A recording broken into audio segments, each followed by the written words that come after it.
Okay, I'm just going to hold the phone since it won't stay in the mount with it being so hot in this trailer. So the next thing we want to move to, just like I need a shower right now, we're going to move to the wash rack. So now that we've got our animals off the trailer, we've got them in our pens, which your pens could be assigned or it could be free for all. So if you've taken the day off, account for sometimes getting there fairly early in the afternoon to feel the grounds out, get a good spot, stuff like that, because sometimes it's beneficial depending on your facility. So we're going to move to the wash rack. We've gone through a different iteration of shampoos, stuff like that. More than likely, you've washed your animal at home prior to your first show. I don't want to say that because, you know, some of us get kind of lazy with washing them at home. But anyway, whatever products you're choosing from whatever company for whatever reason, pick whatever you want, right? Have your protocol based on what other people have done, anything like that. I'm going to show you a little bit about what we have, and realistically, our protocol in the wash rack has gone super simple compared to some. I think at Nationals, I heard some people saying they just wanted an animal rinsed out before they hit the clipping stand, before their class, some things like that. So, like I said, I'm just going to show you a couple things. Let's get to it. Okay, so what you're seeing here looks like an advertisement for Weaver, such as life. I have some different products in the basement that we use for different things. But anyway, I usually carry some kind of waterless shampoo, you know, to spray on an animal. If you want me to be honest, I have not used it enough to know exactly where to use that. I've tried to use it in a couple scenarios where I realistically probably should have taken the animal back to the wash rack. I've used brightening shampoo. We've used conditioning cream before. Honestly, maybe I should be using that at home a little more often, ahead of the time. But since we got one of the Weaver livestock foamers, which this is the gun that comes with it, it's got a quick coupler, and that's an O-ringed male fitting, and it snaps on that. There's different end pieces you can put in that for different flows. We keep those in the box. But anyway, we have the whitening foaming shampoo from Weaver for the foamer. I don't know if you could use the regular one in it, but that ironically was on sale, so we ordered it to go with the foamer. So that travels to the wash rack. This is just a cheap $10 collapsing hose I got at Walmart. It was, I want to say it was 10 or 12 bucks on clearance. The valve on this goes with the gun.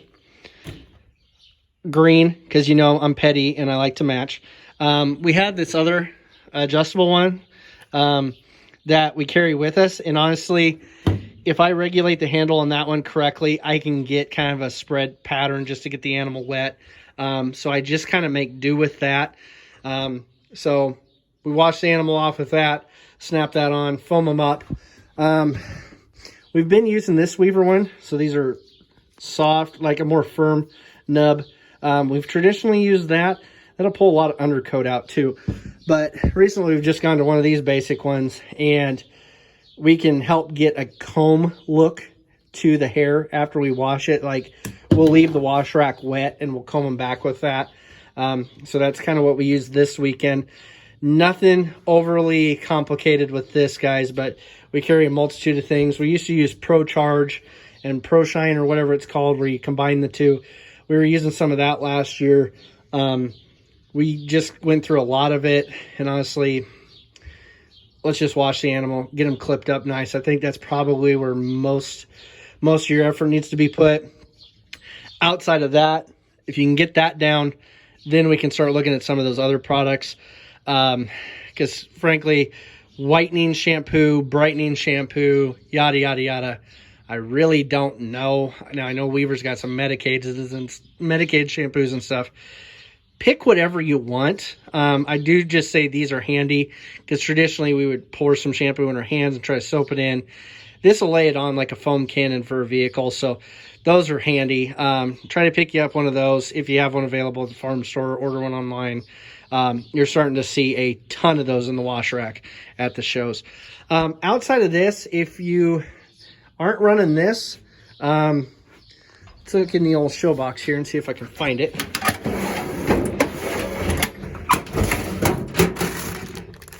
There we go. Those are baby wipes. I tell you what, that right there could be one of the most important things for cleanliness that you throw in your box. If you got an animal that gets a little diarrhea or a little bit of a runny nose or just any little thing, maybe they're in a pen with another animal and it poops in a tear in one little spot, that will take it out as fast as me trying to figure that out and whatever else I'm doing. So just get you some baby wipes. Luckily, we still have a little one in the house that is not fully potty trained yet, so these are in our house. That is something you should throw in. So this is going to be just some basics for the wash rack. Okay, next, now we've got our animal back to the pens. So now, first thing, what are we going to have? We're going to have a fitting stand, okay? Now, there's a couple different things you could do. Budget, pick something up, whatever you got to do. You can make one, have somebody weld you up one. I don't have everything. You guys have seen it. So we have the Sullivan hybrid. So we have an aluminum deck, steel legs, and then the headpiece is down here. That being said, the one thing I would recommend if you have this one or one similar, and you're showing like a little doe or little buck, like a little 0 to 3, that stands a little tall. So what I would do is, I haven't done this with ours yet. I've considered cutting the neck of it down an inch or two, because otherwise I have to bring a couple 2x4s with me and a couple C-clamps for the front feet of the doe or the little buck kid to get their head in the headpiece of that. So that's one quick thing. The other thing that we carry with us in the trailer, sorry, I'll take you on a wild ride. Somebody's gonna get sick. Is this. So this is also from Weaver. And then this is just got a nose piece. So what we can do with this is this piece turns inside this piece. I'm sorry if there's glare. I'm trying to show you. So this piece on the back will rotate. So if I need to tie an animal up, a second animal, get them ready, maybe they're in the same class or classes next to each other, I can use that and put that against the bars of a pen or a board on a split rail fence along the edge of the barn, something like that, and I could pin that animal in, put their head in it, their nose in. It works really well. Pretty good adjustment on it, plus you can move it up and down on the fence. We bought that from some people in Kansas, used, and I did use it right away in Iowa, first thing this year, because I forgot the other stand on the way to the show. So I had to start washing goats using that. So don't forget your stand, especially if you're out fitting your animals in your yard like we do, or out by your barn, whatever. Don't forget to throw it in the trailer. Or we have that. Also, this is just hanging out in a random spot right now. But once we get back to the stand, you're going to need your blower, because we're going to have to blow that animal out. Now, out of all the brands, all the options, Weaver, Sullivan, the different ones between those brands, Boxell, all those different blowers out there, you just go wild picking out the one you want, the color you want. This is one Shayna had when she was showing cattle when she was in 4-H. So just got us a new filter, and she's been running good. So that's what we have, because it was already owned. So you just have fun picking out whatever you want. We just need some air movement, some good clean air movement. One thing I would suggest, since I'm looking at this, I'm going to say you're going to need some extra hardware. So account for it. What happens if one of my hose clamps on this one, it doesn't have a band? What happens if that hose clamp goes bad? Or the one on the end? See how this is taped up?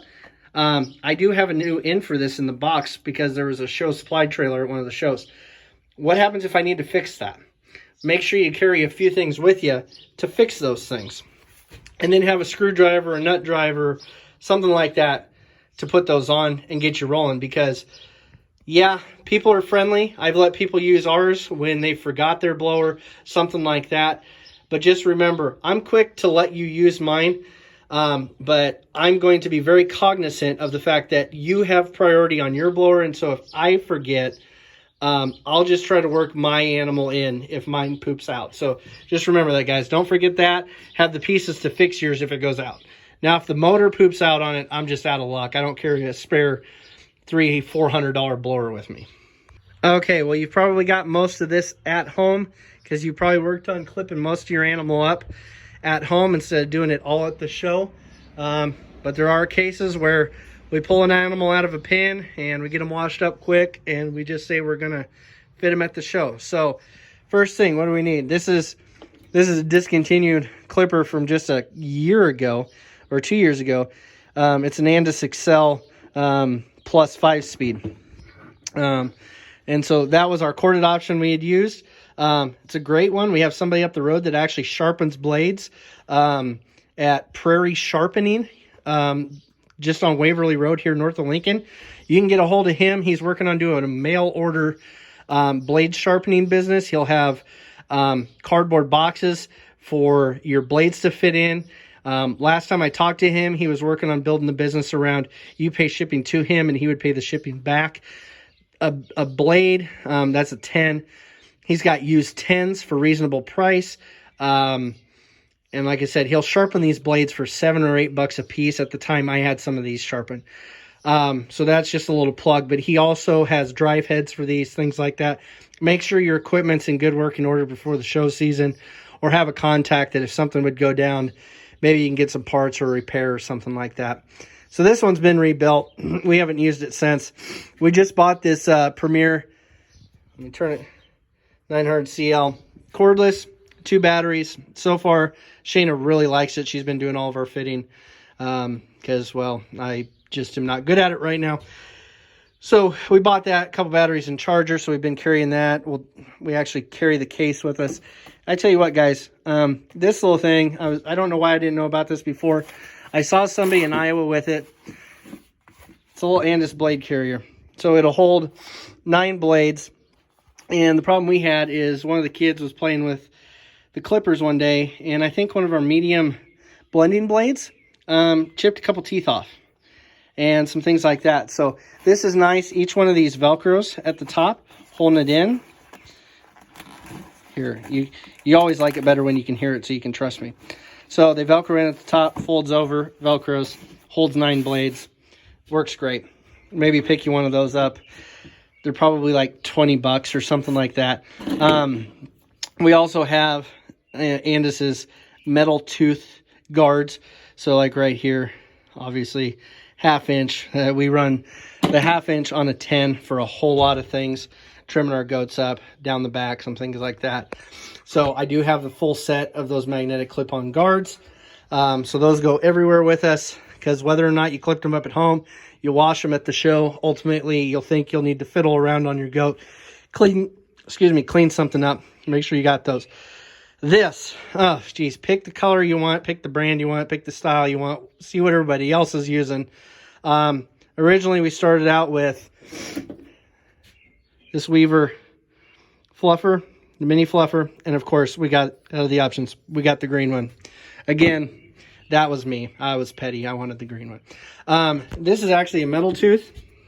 It works really good to comb some undercoat out. This was an old one that was in, I don't remember, Decker. So that's an old one that was in one of Shayna's show boxes from her cattle days. So we have that one, and actually a really wide one. We've started carrying it just for whatever reason, pull some undercoat out of a goat. The Sullivan Smart Sensation. Shayna wasn't really sure if she liked this when we first got it. You know, some of these combs can be kind of pricey. You know, and Sullivan has some styles like that, some really wide ones. I think they call them a smart comb, maybe. Change the heads out. But anyway, seen some people with these, and actually it doesn't work too bad for pulling some extra hair out of some of our fluffy young does that have got a lot of hair.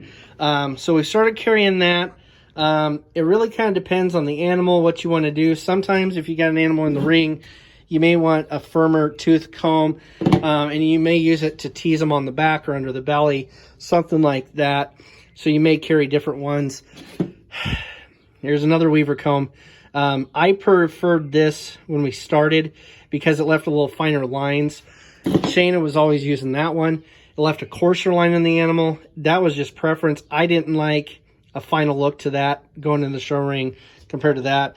We just picked whatever one we wanted if we were the one walking the animal. I want to say that's the mini. Goes in your drill, usually used for fitting legs. I am not at the point where we're fitting legs yet, building them up. I think I'm going to start working on either training myself, having somebody show me, watching videos, something, but that's what that's designed to do. Fluff up the legs. If you're showing market animals, I'm sure you could walk circles around me with that, but I do have one.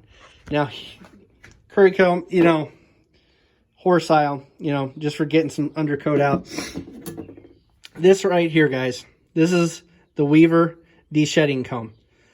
And there's a lot of people out there that don't have one of these and don't know about this. This is one of the most understated combs in our whole box. We just lent it to one of our 4-H'ers up the road for a couple of her animals before her show this weekend. I used that yesterday and today on a couple of mine. It helps you get that fluff out of your animal, especially on the sides. If we trim their top lines, we use that. I've been able to clean their sides up without having to go in and try to trim that down. You can leave a little bit of hair, or if you're like me and you goof in Iowa, you comb it very intensely with that, and you can almost take them down too short. So be careful. I always suggest do this for a little while and then step back and look at your animal, because you will be down to a very light coat on that animal and you might be able to see hide. And then you're going to be worrying about, how do I re-white that animal with some baby powder, or, you know, some spray whitening powder or something like that. Be careful with that. It's not like some crazy mechanic or, you know, electric tool, but you can go too far. For your clippers, Samanda's Cool Care. We also have the little tub for the clipper blades. Our current, you know, show sheen type thing, I have clean sheen here at the farm. Shane has used that on some of the animals. I have cans of Flare, a little bit of everything. Right now, we're just using Weaver Pro Pink. I've also got some Final Bloom from Sullivan. They all smell great. What we use this for a lot of times, I know some people use some like horse hoof care products on the horns of their animals, some things like that. That's where we kind of use this, is we come in and we clean the animal's horns down, which I'll show. If I haven't shown you already, I'll show you how to do that. I use my Hoof Boss to take the scale off the animal's horns, or sandpaper to clean them up. And I do suggest that because last year we had a lot of people say, go that extra step and clean their horns up. It'll change the look of the animal. And I do agree. But we'll use this. It's more like just a light oil. We'll shine their horns up with it. You can put this on an animal and kind of blow it in and kind of change. It's supposed to change the look of their hair. I don't know. Honestly, a lot of these products, they say they do things kind of like feed supplements. Do you really see the difference? I don't know, but for what we use it for, it makes you feel good. You kind of give them a hairspray coating of that, hit their horns, shine them up, kick them into the ring. The fogger, there are a handful of people that use them. We have one. We thought we knew what we were doing with it, and now it just sits in the box. So I need to get the right product to go in this. But if you don't know what this is, what you do is you get the appropriate product, and then your blower tip fits in the end of that, and you literally like fog the product onto the animal. Like I said, I feel like a complete novice with this thing, because essentially you need like a product like this or something, I think, to go in that you can fog onto them. I don't know, maybe you can do that with like a clean sheen or something. I don't know, that's pretty liquidy. But anyway, we have one. Do we use it? Not necessarily.